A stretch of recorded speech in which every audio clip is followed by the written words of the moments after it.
नमस्कार। आज मैं शारीरिक वृद्धि चक्र के बारे में चर्चा करूंगी। पिछले वीडियो में मैंने बालकों के शारीरिक विकास के बारे में बताया था कि बालकों के शारीरिक विकास का क्या महत्व है, क्यों हमें शारीरिक विकास के बारे में जानना ज़रूरी है। इसके अंतर्गत हमने इन 5 चीज़ों पर अध्ययन किया था। पहला था मांसपेशियों एवं अस्थियों का विकास, दूसरा था शारीरिक संरचना का विकास, तीसरा था नाड़ी संस्थान का विकास, चौथा था अंतःस्रावी ग्रंथियों का विकास और पांचवा था सामान्य शारीरिक अवस्था का विकास। आज हम शारीरिक वृद्धि चक्र फिजिकल ग्रोथ साइकिल के बारे में चर्चा करेंगे कि शारीरिक वृद्धि चक्र फिजिकल ग्रोथ साइकिल क्या है। जैसा कि हम पहले भी आपको बता चुके हैं कि शारीरिक वृद्धि एक निरंतर चलने वाली प्रक्रिया है। न ही इसका कोई निश्चित पैमाना है कि बालक कब किस उम्र में किस दर से उसका शारीरिक विकास होगा और कब शारीरिक विकास की गति धीमी हो जाएगी, कब तेज़ हो जाएगी और कब एक समान रहेगी।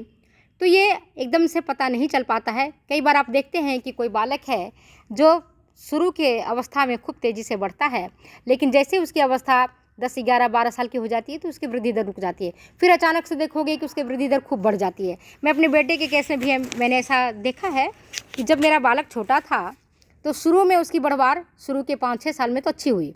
उसके बाद उसके 9, 10, 11 साल में उसकी बढ़वार बिल्कुल कम हो गई, इतनी छोटी हो गई जब मुझे नहीं लगता था कि वह 5 फीट को भी हाइट को प्राप्त कर लेगा। इसके बाद फिर अचानक से उसके बढ़वार में इसी तेज़ी गति आई कि वो बालक 17-18 साल का होते होते अपनी पूर्ण लंबाई को आज वह 6 फीट की लंबाई को प्राप्त कर लिया है। तो अपने को ये पता नहीं चलता है, हर व्यक्ति के हर बालक के जीवन में वृद्धि दर भिन्न भिन्न होता है। तो ये तो मैंने खुद भी अनुभव किया है, अपने बच्चे के केस में, अपनी बेटी के केस में भी ऐसा देखा है और बेटे के केस में भी ऐसा देखा है। आप भी देखती होंगी कि कुछ बालक, खास करके लड़कियाँ, प्रारंभ के कुछ वर्षों में तेज़ी गति से बढ़ती हैं, बाद में उनकी गति धीमी हो जाती है। इसी प्रकार से बालक प्रारंभ की अवस्था में बढ़ते हैं, प्यूबर्टी के एज में उनकी गति थोड़ी धीमी हो जाती है और बाद में फिर धीरे धीरे बढ़ते हैं। तो एक चीज़ ध्यान रखिए कि सबसे ज़्यादा जो विकास होता है वो सबसे ज़्यादा होता है गर्भावस्था में, और गर्भावस्था से लेकर के जीवन के प्रारंभिक वर्षों में शारीरिक विकास की गति सबसे ज़्यादा तेज होती है, फिर मंद हो जाती है और फिर पुनः वह संधि से लेकर किशोरावस्था तक इसकी गति तीव्र हो जाती है। और फिर जैसे जैसे व्यक्ति वयस्कावस्था को प्राप्त करता है, शारीरिक वृद्धि की गति रुक जाती है। वृद्धि की गति भले कुछ भी हो, मगर उनमें एक सामंजस्य एवं लयबद्धता, रिदम का होना अनिवार्य है। अतः आप निसंदेह कर सकते हैं कि बालक में वृद्धि कुछ चक्रों या तरंगों के रूप में होती है। यहाँ चक्र का अर्थ है एक समय जिसमें घटनाएं एक विशेष क्रम में घटित होती हैं। A period of time in which events happens in a certain order. A B. Hurlock ने इस संदर्भ में कहा भी है कि the term cycles means that physical growth does not occur at a regular rate but rather in periods, phases or waves of different velocities, sometimes rapidly and sometimes slowly. मनोवैज्ञानिकों और child specialist ने अध्ययन किया है और निष्कर्ष निकाला है, और ये इस निष्कर्ष को मैं आपके सामने डिस्कस कर रही हूँ। पहला निष्कर्ष क्या है? वो ये है कि गर्भावस्था से लेकर शिशु जन्म के बाद से 2 वर्षों तक शारीरिक वृद्धि की गति अत्यंत तीव्र होती है। फिर दूसरी क्या है? 3 वर्ष से लेकर के 11 वर्ष की अवधि में शारीरिक वृद्धि की गति अत्यधिक मंद हो जाती है। और तीसरा क्या है? वह संधि में शारीरिक वृद्धि की गति पुनः एक बार तीव्र हो जाती है। इसीलिए इसे प्यूबर्टी ग्रोथ स्पर्ट भी कहते हैं। क्या इसको बोलते हैं? वह संधि, प्यूबर्टी एज में शारीरिक वृद्धि की गति पुनः एक बार तेज हो जाती है, इसीलिए इसको हम प्यूबर्टी ग्रोथ स्पर्ट भी कहते हैं। इसे याद रखिए आप, 1 नंबर के क्वेश्चंस में आपके आ सकते हैं कि प्यूबर्टी ग्रोथ स्पर्ट किसको कहते हैं, क्या है, और बालक के सबसे अधिक शारीरिक वृद्धि की गति कब तीव्र होती है और किस अवस्था में उनकी शारीरिक वृद्धि की गति कम हो जाती है। ये 3 चीज़ मैंने बताई। चौथा चीज़ है 16 वर्ष से परिपक्वावस्था तक पुनः शारीरिक वृद्धि की गति मंद हो जाती है। इसमें बालक की लंबाई में वृद्धि तो रुकती है, परंतु वजन में वृद्धि हो सकती है। हाँ, कुछ कुछ बालकों में, जैसा कि मैंने पहले भी बताया था, ये तो मैंने सामान्य बातें बताई थी, कुछ कुछ बालकों में 16 वर्ष से बाद की अवस्था तक भी वृद्धि होता है। खास करके लड़कों में 16 से लेकर के 21 वर्ष तक की वृद्धि होती है और लड़कियों में, कुछ कुछ लड़कियों में 18 वर्ष तक की भी वृद्धि देखी जाती है। अब हम ये देखते हैं कि शारीरिक वृद्धि चक्र का क्या प्रभाव पड़ता है। इसके प्रभाव को जानना हमें ज़रूरी है। जब शारीरिक वृद्धि चक्र के बारे में हम जानते हैं, और मैंने पहले भी आपको बताया है कि शारीरिक वृद्धि चक्र की गति सदैव एक जैसी नहीं रहती है, बल्कि इसकी कभी गति मंद हो जाती है तो कभी तीव्र हो जाती है। इसलिए शारीरिक वृद्धि चक्र बालक तथा उसकी क्रियाओं को कई रूप में प्रभावित करती है। शारीरिक वृद्धि चक्र के सामान्य प्रभाव हैं: पहला, शक्ति स्तर। बालक के शारीरिक विकास की पहली अवस्था विशेषकर शिशु जन्म से लेकर 2 वर्ष तक की होती है। इस अवस्था में जब वृद्धि की गति तीव्रतर होती है तो बालक के शरीर के आंतरिक अंगों का ऊर्जा व्यय बढ़ जाता है, जिससे बालक की शक्ति का अधिक अपव्यय होता है। इस कारण बालक के बाह्य अंगों की क्रियाशीलता कम हो जाती है। बालक थकान का अनुभव करने लगता है। ऐसी स्थिति में उसे अधिक नींद, पौष्टिक भोजन एवं आराम की जरूरत होती है। इसलिए कई बार आप देखते हैं कि बालक खाना खूब खाता है, अच्छी तरह से नींद लेता है और आराम करता है, और माता पिता ये समझते हैं कि अच्छा खाता पीता है, सोता है, लेकिन ये पढ़ता नहीं है, ये खेलने नहीं जाता है। कारण वो नहीं है, कारण है उसकी शक्ति स्तर। मेरे प्यारे साथियों, आप समझिए, जब बालक की नींद की ज़रूरत होती है, जब बालक को भोजन की ज़रूरत होती है, जब बालक को आराम की ज़रूरत होती है, उस समय उन्हें देना चाहिए। अगर आप उस समय कटौती करेंगे तो बालक का जो शक्ति स्तर है वो प्रभावित होगा और बालक में चिड़चिड़ापन उत्पन्न होगा, उसकी वृद्धि की गति रुक हो जाएगी।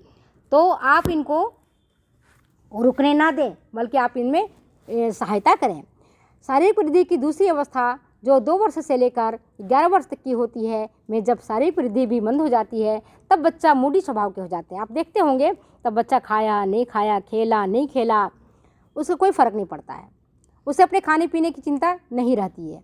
वे खाते भी कम हैं और खेलते भी अधिक हैं। आप खुद अनुभव करते होंगे, देखते होंगे कि आप अपने घर में देखते होंगे कि कभी एक अवस्था आती है जिसमें खूब भूख लगती है। अब खूब भूख लगती है तो इसका मतलब है कि परमात्मा ने आपको एक हिंट दिया है कि इस समय आपको अधिक भोजन की ज़रूरत होती है रोगों से बचाव के लिए।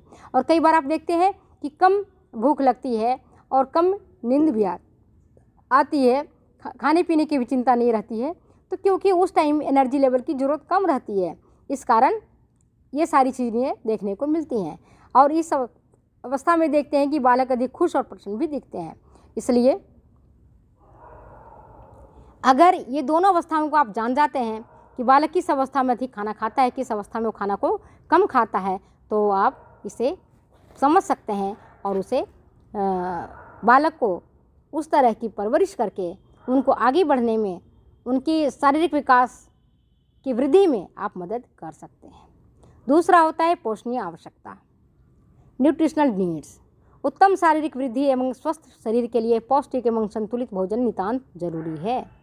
आप जानते हो कि जब बालक ही नहीं, हम सबको भी अगर भोजन नहीं मिलता है और अगर भोजन मिलता है परंतु उसमें अगर न्यूट्रिएंट्स की कमी होती है या अभाव होता है तो शारीरिक वृद्धि और रुक जाती है, कुपोषण हो जाता है और कुपोषण के कारण पोषण न्यूनता जनित कई बीमारियां हो जाती हैं। जैसे प्रोटीन की कमी से बालक का शारीरिक वृद्धि और विकास रुक जाता है। प्रोटीन कैलोरी कुपोषण के कारण क्वाशरकोर एवं मैरास्मस रोग हो जाता है। इस कारण बालक की लंबाई और वजन में सामान्य उम्र के बालकों की तुलना में घट जाती है, वे छोटे रह जाते हैं, बौने कद के रह जाते हैं। इसी प्रकार अगर बालकों के आहार में कैल्शियम और फास्फोरस की कमी होती है तो अस्थियों और दांतों का विकास रुक जाता है।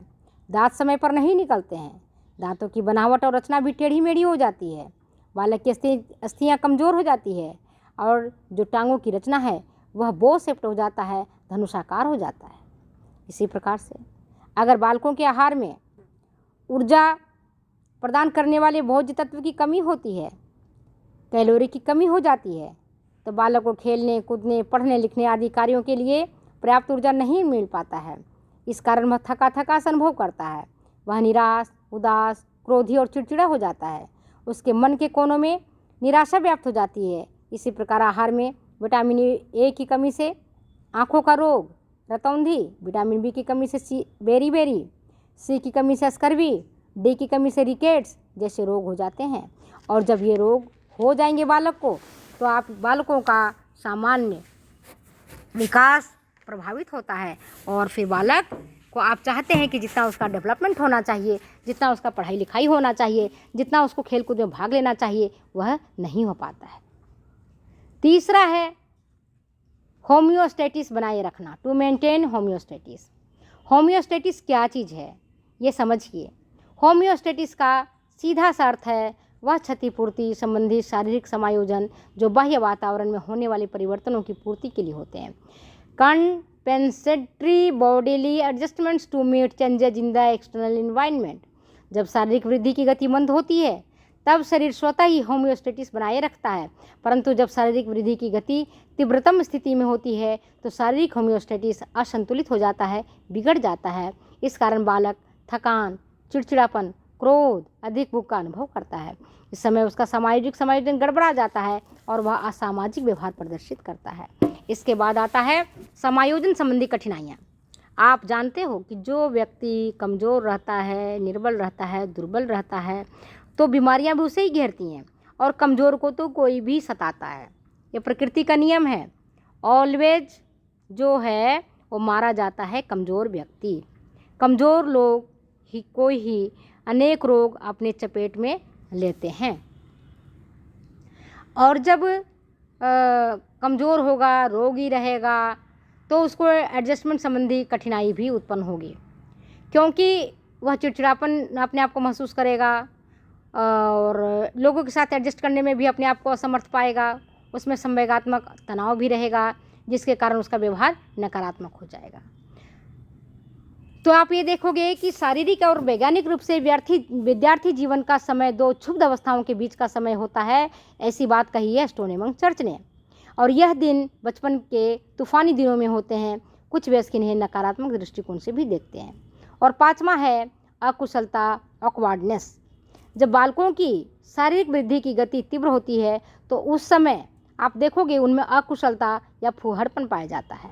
नाड़ी तंत्रिकाओं के अपरिपक्व होने के कारण ही यह अकुशलता देखने को मिलती है, परंतु जैसे जैसे नाड़ी तंत्रिकाओं में परिपक्वता आती है, मांसपेशियां विकसित होती हैं, वैसे वैसे बालकों को कौशलों के सीखने के लिए अवसर प्राप्त होते हैं और वह नए वातावरण एवं परिस्थितियों के साथ समायोजन करना सीख जाता है।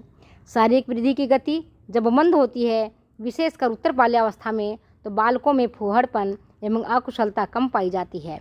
इस अवस्था में बालक शारीरिक गतिविधियों पर नियंत्रण प्राप्त कर लेता है तथा वयस्कों के अनुरूप व्यवहार करना सीख जाता है, परंतु हाँ, कभी कभी शरीर के आंतरिक अंगों की क्रियाओं में अचानक समन्वय लुप्त हो जाता है और तब अल्प समय के लिए अकुशलता और फूहड़पन की स्थिति उत्पन्न हो जाती है। एबी हॉर्लक के संदर्भ में कहते हैं कि rapid growth is almost always accompanied by awkwardness. Children who formerly had good coordination become clumsy and seem to stumble over their own feet. When growth slows down, the awkwardness is replaced by good motor coordination. इस प्रकार से आज हम शारीरिक वृद्धि चक्र के अंतर्गत क्या क्या प्रभाव पड़ता है इसके बारे में चर्चा किया है।